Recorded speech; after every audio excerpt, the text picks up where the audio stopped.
तो मूवी की स्टार्टिंग में हम देखते हैं कि एक परेशान कपल अपने बेटे को एक लड़की के पास लेकर आते हैं।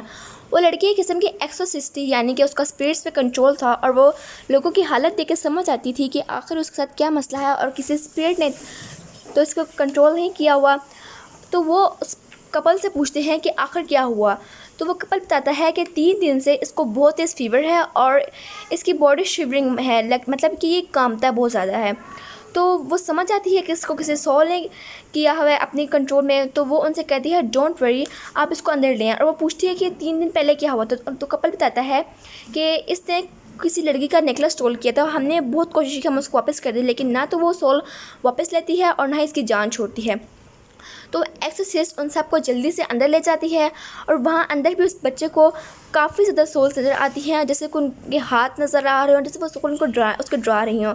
और वो बच्चा बहुत ज़्यादा डर जाता है और तभी वहाँ पे एक्सोसिस्ट कुछ पढ़ने लग जाती है कि जिससे सोल्स वहाँ पे आ जाएं। और तभी वहाँ पे रियलिटी में सोल्स आ जाते हैं जो कि उस बच्चे को बहुत डराती हैं और बच्चा बहुत ज़्यादा डर जाता है और उस बच्चे को उठा कर ज़मीन पे नीचे फेंक देती हैं। और तभी वहाँ पे ज़मीन खुल जाती है और वो उस बच्चे को अपने साथ अंदर ले जाती है और एक्सोसिस्ट वहाँ कुछ भी नहीं कर पाती और वो बस यही बोलती है वो विल मीट अगेन, यानी कि हम दोबारा मिलेंगे। तो इसी के साथ यहाँ पे जो सीन चेंज होता है और प्रेजेंट की तरफ जाता है और हम एक लड़की क्रिश्चियन को देखते हैं जो कि बैंक अकाउंट में जॉब करती थी। वो उसका काम ये था कि वो लोन देती और लोन लेती और वो अपनी जॉब से काफ़ी सिंसियर थी। तो वो अपने एक दिन बॉस से पूछती है कि आप मेरी प्रमोशन कब करेंगे और मैं सीनियर असिस्टेंट कब बनूंगी। तो उसका बॉस कहता है कि अगर तुम डिज़र्व करती हुई तो तुम बन जाओगी, और वैसे भी मैंने एक नया बंदा हायर किया है और अगर मुझे वो अच्छा लगा तो मैं उसको असिस्टेंट बना दूंगा। तो ये सुन के क्रिश्चियन बहुत उसको दुख होता है और तभी उसका फ्रेंड वहाँ आता है जो कि एक प्रोफेसर था। उसको कॉइन कलेक्शन का बहुत शौक़ था और क्रिश्चियन उसको एक कॉइन देती है जिसे वो पा के बहुत ज़्यादा खुश हो जाता है और उसके बाद फिर वहाँ से चला जाता है और क्रिश्चियन अपनी जॉब पर दोबारा आ जाती है। तभी वहाँ पे क्रिश्चियन देखती है कि वो जो नया बंदा था वो बहुत से काफ़ी मीठी मीठी बातें कर रहा था और जैसे कि वो उनको खुश कर रहा हो प्रमोशन के लिए। और ये बात क्रिश्चियन को बहुत बुरी लगती है क्योंकि उसने शुरू से ही इस जॉब के लिए काफ़ी मेहनत की थी और अभी उसको ये बात बहुत ज़्यादा बुरी लग रही थी। और तभी वहाँ पे काउंटर पे एक बूढ़ी औरत यानी कि ओल्ड लेडी आती है और वो क्रिश्चियन से कहती है कि मैंने आपसे जो बैंक लोन लिया था आप प्लीज़ उसकी ड्यूरेशन आगे बढ़ा दें, हमारे घर के हालात कुछ ठीक नहीं हैं। तो क्रिश्चियन उसको कहती है ठीक है और वो जाती है अपने बॉस के पास और वो उससे पूछती है कि बॉस मैं क्या करूं अब। तो उसका बॉस कहता है ये छोटी छोटी चीज़ें हैं जिनसे मैं देखूंगा कि तुम क्या ये जॉब डिज़र्व करती हो या नहीं।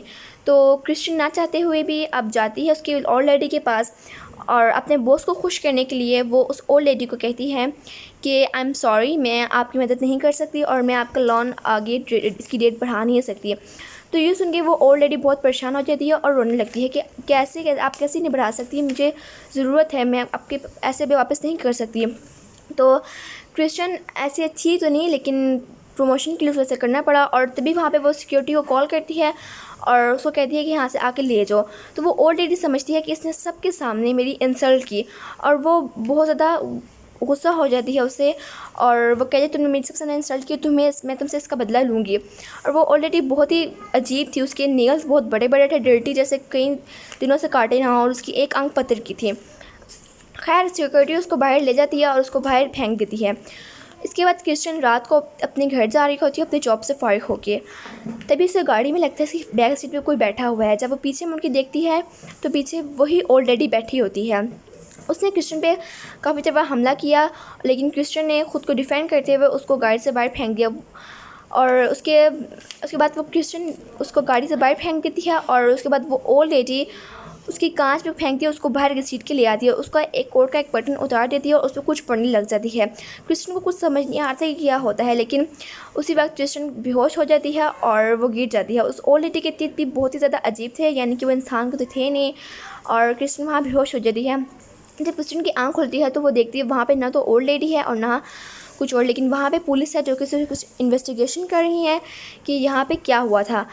नेक्स्ट डे क्रिश्चियन का फ्रेंड उसको बाहर आउटिंग के लिए लेके जाता है ताकि क्रिश्चियन अच्छा फील करे, क्योंकि जो कल रात एक्सीडेंट हुआ था। और क्रिश्चियन वहाँ पे एक फॉर्च्यून टेलर की शॉप देखती है तो वो अपने फ्रेंड से कहती है कि मैं इसके साथ जाऊँगी, लेकिन उसका फ्रेंड कहता है कि ये सिर्फ फ्रॉड है, यहाँ पे कुछ भी नहीं होता। लेकिन क्रिश्चियन कहती है कि मुझे वहाँ जाना है और जब वो अंदर जाती है तो फॉर्च्यून टेलर उसे कहता है उसे $60 चार्ज करता है और क्रिश्चियन उसको $60 दे देती है। लेकिन उसका फ्रेंड अभी भी उससे गुस्सा था, वो कहता है कि ये सब कुछ एक मजाक है, लेकिन क्रिश्चियन $60 देती है और जब फार्म रीडर उसका हाथ उठाता है तो वो उसके $60 वापस कर देता है और उसको कहता है अपना ख्याल रखो, तुम्हारे कोट का बटन टूटा हुआ है, किसी ने तुम पे काला जादू किया है यानी कि ब्लैक मैजिक, और तुम्हारी जान ख़तरे में है, तो अपना तुम ख्याल रखो बस। और उस पर क्रिश्चियन को कुछ समझ नहीं आता, लेकिन उसका जो होता है फ्रेंड वो सिर्फ उसको एक फ्रॉड कह के कहता है क्रिश्चियन ये सब फ्रॉड था, तो मैं पहले भी कह रहा था। लेकिन जब क्रिश्चियन घर जाती है तो उसके साथ बहुत ज़्यादा अजीब हरकतें होना शुरू हो जाती हैं। तो जब क्रिश्चियन उसको बहुत ज़्यादा आवाज़ें आती हैं, उसको किसी का शैडो नज़र आता है और बहुत ज़्यादा साउंड उसको आता है। और जब उसका दोस्त आता है तो क्रिश्चियन कहती है कि कुछ है, तो उसका फ्रेंड कहता है नहीं, तुम्हारी सिर्फ इमेजिनेशंस हैं। तो क्रिश्चियन कहती है क्या इमेजिनेशंस, हर दफ़ा इमेजिनेशंस तो नहीं होती, कुछ ना कुछ तो है। वो पामिलियन सच कह रहा था, मेरे कोट का बटन भी नहीं है और मुझे किसी ने मेरे पे ब्लैक मैजिक किया है। लेकिन नेक्स्ट डे क्रिश्चियन खुद को संभालते हुए किसी तरीके से ऑफिस जाती है और वहाँ पे उसको लगता है वही ओल्ड लेडी दोबारा आई है, उसकी गंदे नीगल्स, डर्टी नीगल्स उसकी टेबल पे पड़े हुए हैं। क्रिश्चियन बहुत डर जाती है कि ये मेरे साथ क्या हो रहा है, और तभी उसकी नोज़ से ब्लीडिंग होने लग जाती है, जिससे वो बहुत ज़्यादा शर्मिंदा होती है और वहाँ से जल्दी निकल जाती है। उसको कुछ समझ नहीं आता, वो बहुत ही सैड होती है। और उसके बाद फिर वो जाती है अपने उस ओल्ड लेडी के घर कि उससे माफ़ी मांगे। लेकिन तभी उसकी वो बेटी बाहर आती है, वो कहती है क्या चाहती हो तुम यहाँ पर हमसे, तुमने जो मेरी माँ की बेइज्जती की है, अब तुम क्या लेना आई हो यहाँ पे। तो क्रिश्चियन कहती है मैं उससे माफ़ी मांगने आई हूँ, मुझे ऐसा नहीं करना चाहिए था, मैं जानती हूँ, प्लीज़ मुझे अंदर। और वो क्रिश्चियन बहुत मेहनत करके तो वो उसकी बेटी उसको अंदर आने देती है। जब वो अंदर आकर देखती है कि वो जो ओल्ड लेडी थी वो मर चुकी है, यानी कि अब वो इस दुनिया में नहीं रही, और अब क्रिश्चियन ना चाहते हुए भी उससे माफ़ी नहीं मांग सकती, और क्रिश्चियन भी जो कर्ज था वो भी ख़त्म नहीं हो सकता। तो क्रिश्चियन इस बात से बहुत ज़्यादा होपलेस हो जाती है, अब मैं क्या करूँ। उसकी बेटी कहती है कि मेरी माँ तो मर चुकी है, अब दोबारा यहाँ पे कभी मत आना, और मैं जानती हूँ मेरी माँ ने तुम्हें ब्लैक मैजिक किया है, तो इसलिए अब तुम यहाँ पे कभी मत आना अपना और मेरा टाइम वेस्ट करने के लिए। तो क्रिश्चियन यहाँ पे बहुत ज़्यादा होपलेस हो जाती है कि अब वो क्या करे।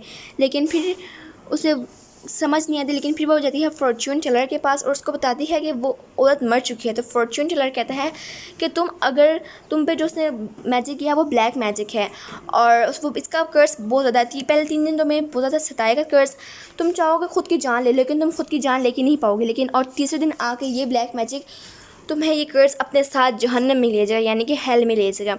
तो वो फॉर्च्यूनर क्रिश्चियन को कहता है कि इससे बचने का एक तरीका है, अगर तुम किसी जानवर की कुर्बानी दे दो तो शायद तुम इसमें से बच जाओ, तुम किसी एनिमल को सेक्रीफाइस कर दो। तो क्रिश्चियन कहती है मैं किसी एनिमल को क्यों सेक्रीफाइस करूँ, किसी मासूम की जान क्यों लूँ।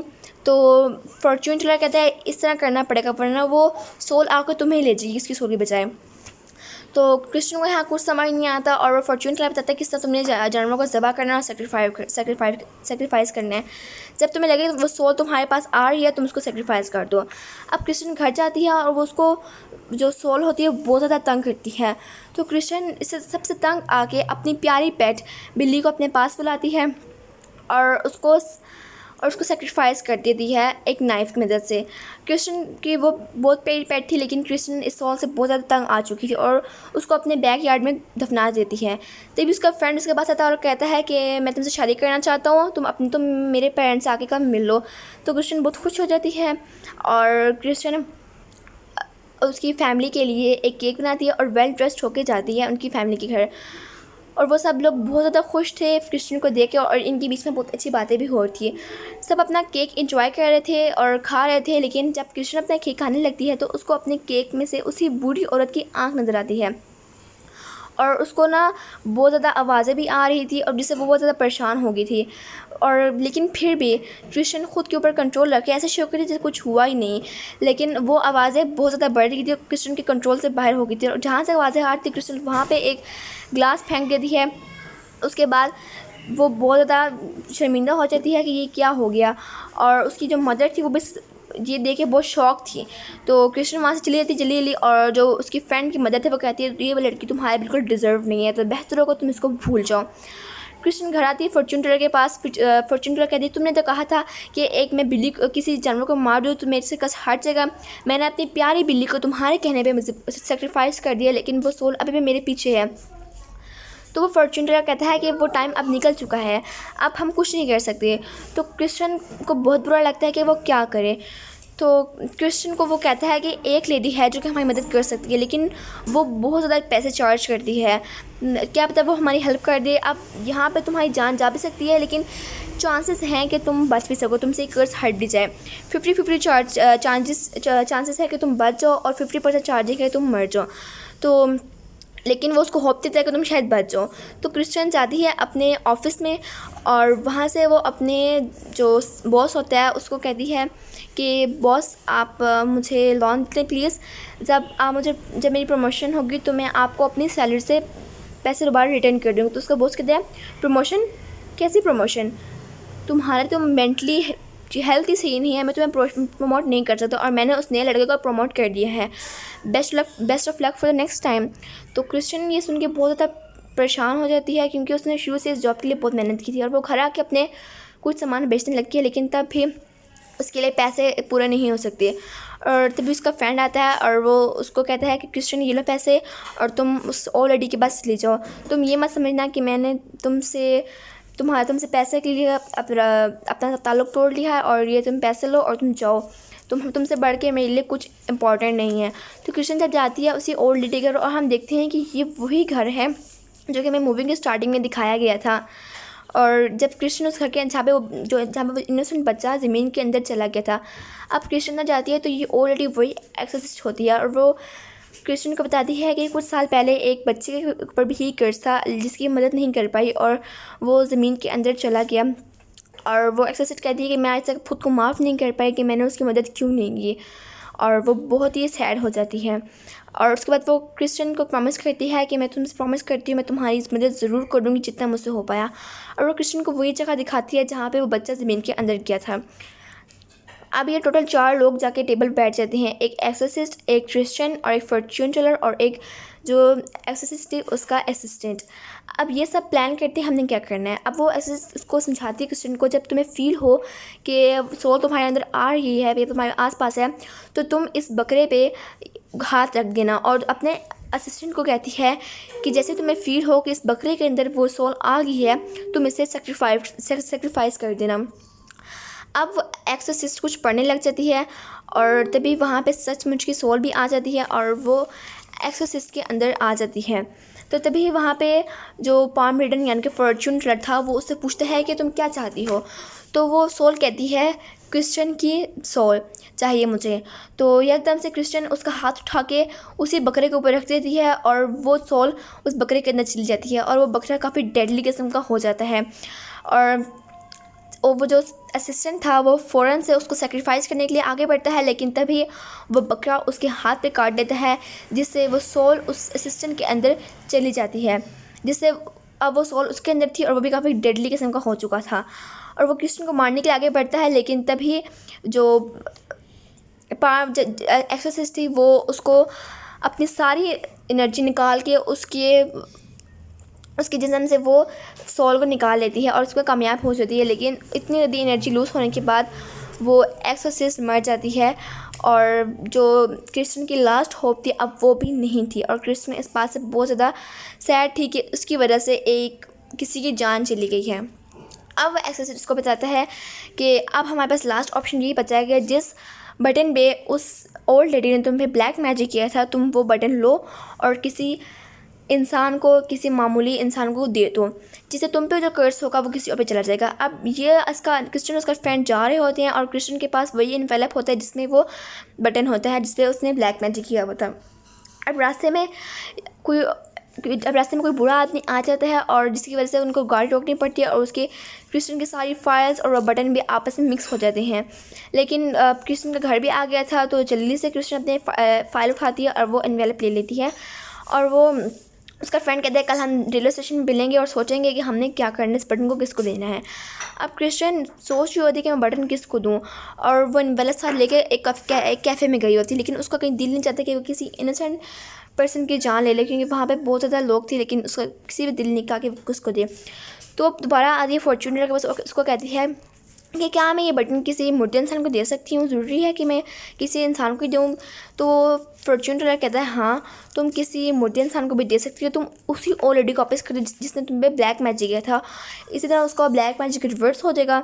तो वो क्रिस्टन रात को जाती है, लेकिन वहाँ पे बहुत बारिश होती है, लेकिन क्रिस्टन मतलब हिम्मत करते हुए जाती है ग्रेवयार्ड में, और वहाँ पे सामने ओल्ड लेडी होती है और कृष्ण वही एनवेलप उसके मुंह के देती है और कहती है ये लो, तुम मुझ ब्लैक मैजिक किया था, अब तुम पे ब्लैक मैजिक दोबारा आ गया है। अब कृष्ण बहुत लाइट फील कर रही थी और सुबह होके बहुत वेल ड्रेस्ड होके जाती है रेलवे स्टेशन पे, और वो अपने फ्रेंड को बताती है कि मैंने वो बटन उसी ओल्ड लेडी को वापस कर दिया। तो वो उसका फ्रेंड कहता है ओ बटन, तो वो तो मेरा कॉइन था, ये तुम्हारा बटन ये है वाला मेरे पास आ गया था कल रात को। तो जब कृष्ण वो बटन देखती है, कृष्ण की जैसे जान ही निकल गई हो, वो बहुत परेशान हो जाती है क्योंकि आज बटन लॉस्ट करने का लास्ट दिन था और कृष्ण वहाँ पे ही गिर जाती है रेलवे ट्रैक के ऊपर। उसका फ्रेंड बहुत हिम्मत करता है कि उसको उठा सके, लेकिन तभी वहाँ पे ज़मीन खुल जाती है और उसके अंदर से वही सोल आके कृष्ण को उसके अंदर खींचती है और उसका दोस्त कुछ भी नहीं कर पाता और वो उसको अपने साथ हेल में ले जाती है। और उसका दोस्त वहीं पे उस बटन को पकड़े बैठा होता है और उसकी आंखों में बस आंसू होते हैं और कुछ नहीं, और वो पछता रहा होता है कि काश मैं उसको ये बटन पहले दे देता। इसी के साथ इस मूवी की काफ़ी सैड और हॉरिबल एंडिंग होती है।